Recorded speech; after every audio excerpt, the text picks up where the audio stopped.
journaling, God would show me things about who my wife will be, what she'd look like, what our assignment on earth is going to be together, the purpose, our gift mix, like we've already touched on, our son, and the meaning of his life.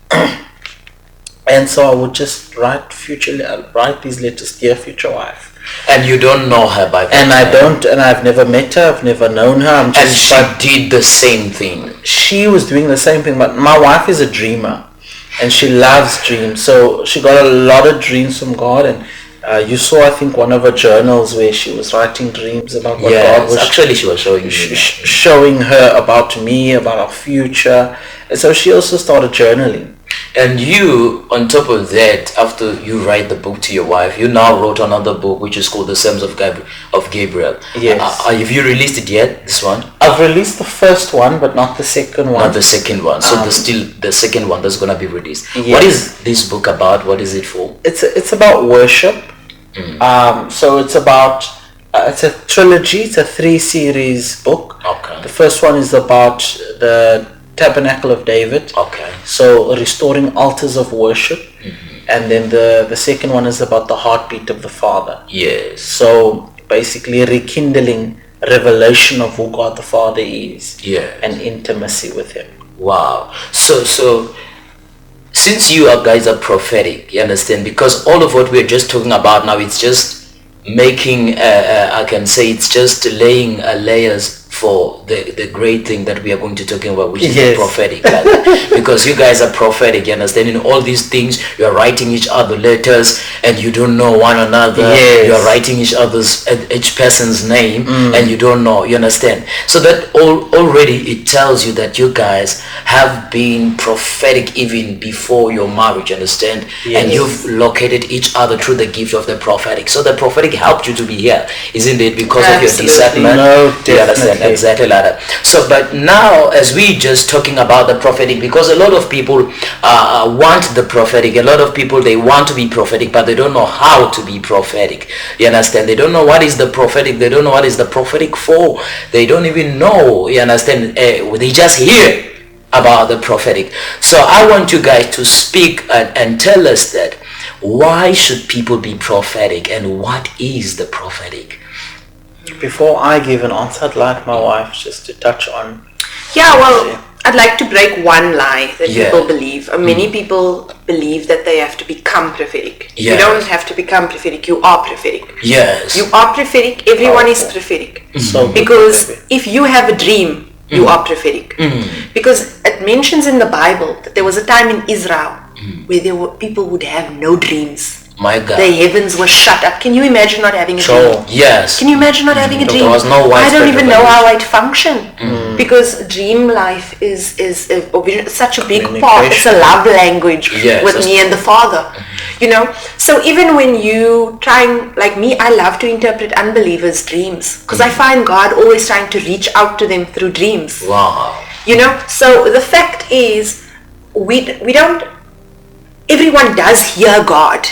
We just learn how to hear the language. To hear, you know, it's like I was telling you in the car, it's like you might be speaking Italian and I'm speaking French, and so we have a language barrier, but we're both speaking. We're speaking the same language, yes. And You're so speaking, someone, but maybe not the same language. Okay. But we are speaking a same, like, in an undertone, maybe the undertone is Latin.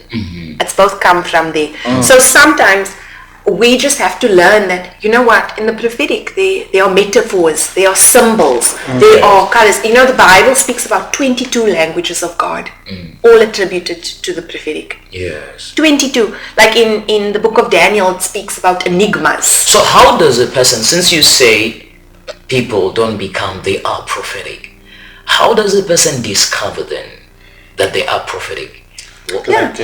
I think asking yourself questions. Do you dream at night? Do you daydream? Sometimes, you know, some people, they will just sit in a meeting and they think, oh my gosh, I'm not focusing because I've just seen something. I've just, you know, and daydreaming is having visions. That's it.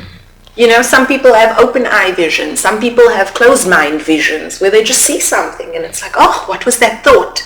And so we tend to think that, you know what, I have to go before God and he has to speak to me. No, he's always speaking. He's always so speaking. Somebody may know that they are already prophetic. God is already speaking to them. God is speaking to them. It's just now our job as prophetic people is to help others and teach them to open up their ears. Okay. Or open up their eyes. Because a lot of time, Gabriel especially is really good with this. He will help interpret people's dreams for a full year. Wow. Till they will then come to the knowledge of, I can actually do this myself now. You know, for me, I love giving resources. I love giving books. I love giving, I love explaining different metaphors. Even the Lord speaks to me very literal. Yeah. The Lord speaks a lot to people metaphorically. Yes. Wow. You know, and so sometimes it's basic. Yeah. You know, so to answer your question about what my wife is saying, yes, the prophetic is beyond its ability to do things. It is a part of who you are. If you can speak, you can be prophetic. Okay. Yes. If you can hear, you can be prophetic. If you can see, you can be prophetic.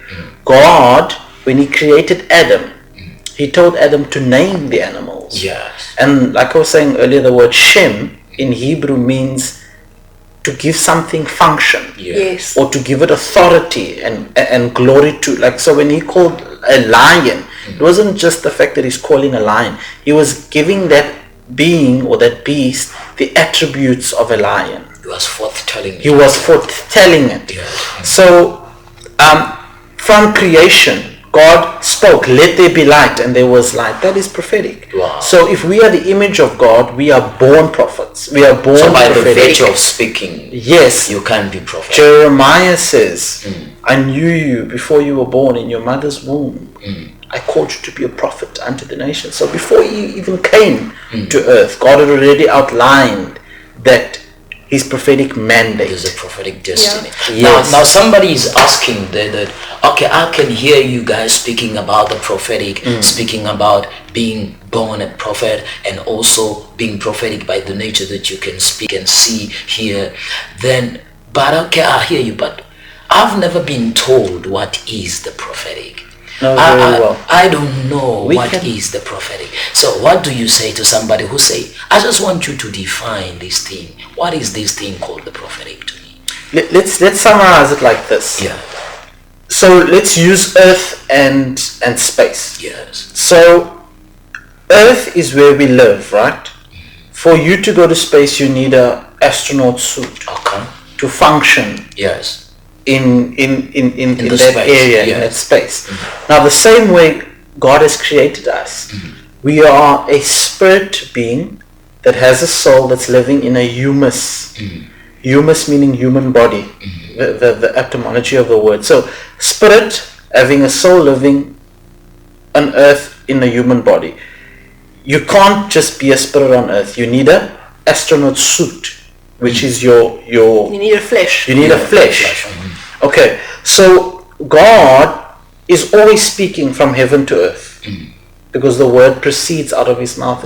It continues. He's always speaking. Okay. So if it means he's always speaking, you need to hear what he's saying, yes, or see what he's saying. Are you with me? So that's why somebody can be a believer and be a non-believer and still be able to get the frequency. Yes. Of what God's saying, like a radio channel releasing frequencies. By the virtue of an antenna, they can get the sound of what is being released in the airwaves. Or by the virtue of a DSTV dish, they're able to transmit what is being seen. So there is one thing you must understand. That's why somebody can be a non-believer and still be prophetic. Yes. Be a psychic, be a sangoma, be the occultic. Yes. But we believe when you get saved, when you believe that Jesus Christ died on the cross for your sin, and you receive his Holy Spirit to be your guide, he then infills you. And by virtue of receiving the Holy Spirit, you can then begin to prophesy. Which is the privilege of every believer. And the Corinthians 14 summarized prophesying as to edify, to encourage, or to exhort. But with that being said, there is also the gift of the prophetic. So the spirit of the prophetic is when you receive the Holy Spirit. The gift of the prophetic is the ability to prophesy, and then the office, which is a specific a function, a specific ordination given to a select few of believers. I don't know if my wife would like to summarize just the fivefold ministry and just how. Let me before I'm gonna keep it basic because the two of these men are very deep. Yes, no. But for me, the prophetic is a love language with God. Yes, it's my love. Wow. Dreams powerful. is a love language. I feel that when the Lord gives me a dream about my future, when the Lord gave me a dream about my husband, when the Lord gave me dreams about my son, it was a love language. Wow. It's a love, and certain people, like people speak about the love languages, like what's your love language? Do you love personal touch? Yeah. Do you love affirmation? Do you love quality time? My love language with the Lord is dreams. It's dreams. Wow. So I feel loved that He speaks to me, because when your father, if you have a natural father, right?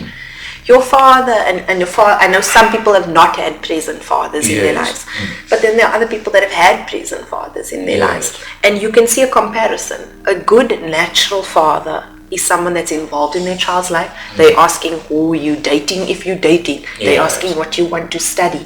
They're talking to them they're daily. constantly talking to them daily. Communicating. If you can't live in a house with your parents and not talk. So you are saying